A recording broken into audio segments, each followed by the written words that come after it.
O Alsina.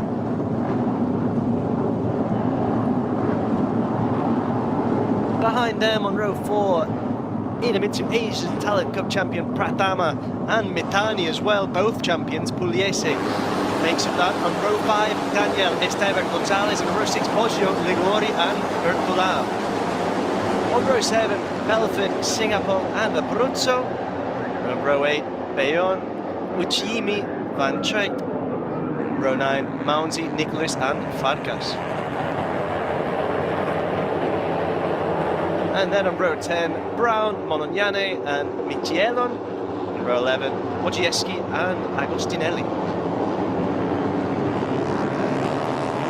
So lots of rookies here in this class, a number of riders jumping up from the European Talent Cup.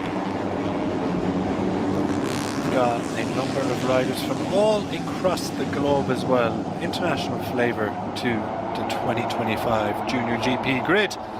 So around we go on the warm-up lap, coming around turn 6 here. Popular overtaking spot in these classes. This is a reminder that this is the only Junior GP race we have in Estoril, but not the only race we have today. We're already 2 down. We've seen a brilliant European Talent Cup, a barely believable Moto2 race 1. European Talent Cup will be up again after this, with Moto2 race 2 after that, and then the stock European Championship helps close out the opening round of the campaign. But Junior GP has our focus now, and I am very much looking forward to this one. Impossible to call. You look across the grid and you just see talented names from all different types of programs, from the NTC, from the ATC, riders who have been in the ETC and then all made their way to Junior GP.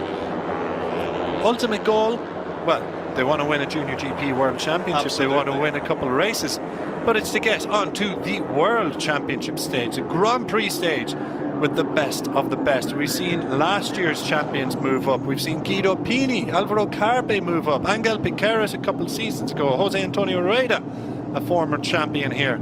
And look at what they are doing now, all in the Moto3 class and making their mark on the Grand Prix and World stage.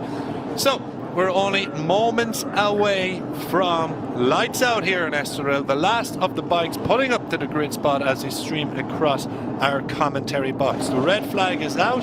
That will be waved down shortly. The safety car pulls up to the back of the grid. We are ready to go. The orchestra of sound.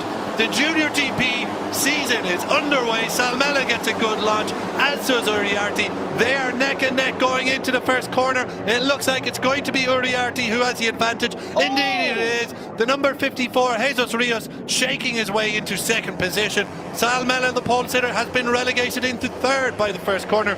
But look at this from Brian Uriarte, the star in the making that he is of the 72 Artbox machine, takes the early lead. Yeah, absolutely sensational from Brian Uriarte, but also from Jesus Rios. That was an absolutely incredible start, showing just how aggressive he is off the line, and that is why he is grabbing so many headlines and the attention of so many people.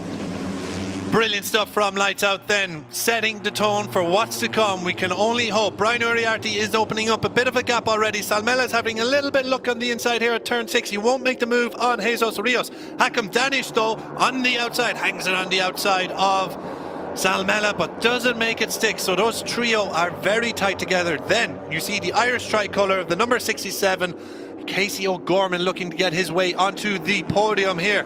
Pau Alsina running in 7th place, Zani, Pratama, Pugliese completing your top 10 with Joel Esteban in P11.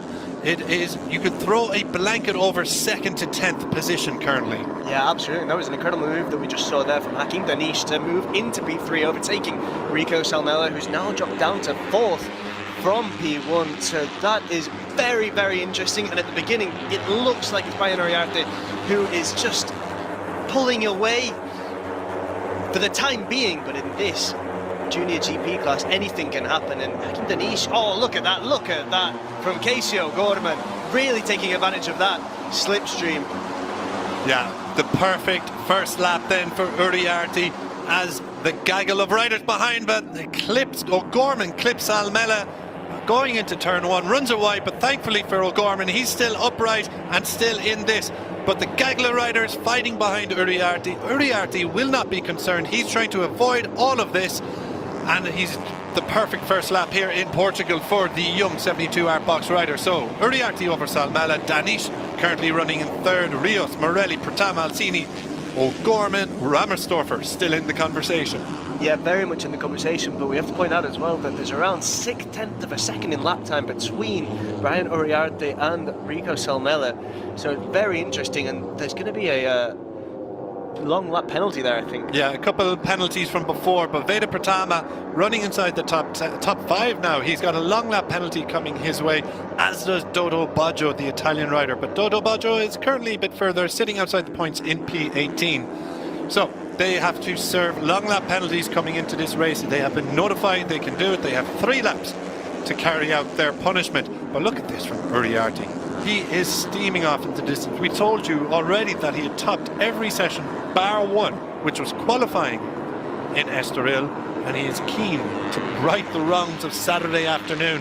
And he is, 1.2 seconds ahead of the pole sitter Salmela already. Hakan Danish, the Malaysian rider, this would be a brilliant result for him too. Long way to go though. This is Junior GP after all. Do not expect it to stay like this. No, absolutely not. I think it's important to highlight as well that the conditions were very, very different in qualifying, and Rico Salmela managed to take advantage of them. Brian Uriarte less so, but he's showing exactly what he can do here, because over the course of this day, it's getting warmer and warmer, it's getting drier and drier, and Brian Uriarte is showing just how mature he is and how capable of taking advantage of these conditions he is as well. Yeah, Emilio Alzamora really has a huge talent on his hands, not just in this class, but also in the European Talent Cup. Of course, Carlos Cano, the reigning champion there. No spoilers here of what happened in the opening race, but it was a belter. But yeah, Alzamora certainly has some talent on his hands, as we see Jeremy Wachowski has crashed out of contention. The number 92, less than an ideal start to the season for him. He is now down and out of the season opener. Yeah, very unfortunate. Here comes Pratama for his long lap penalty. Veda Pratama, huge talent, precocious talent from Indonesia, an Asia Talent Cup champion in 2023, if my memory doesn't fail me. But yeah, big things expected of him, and perhaps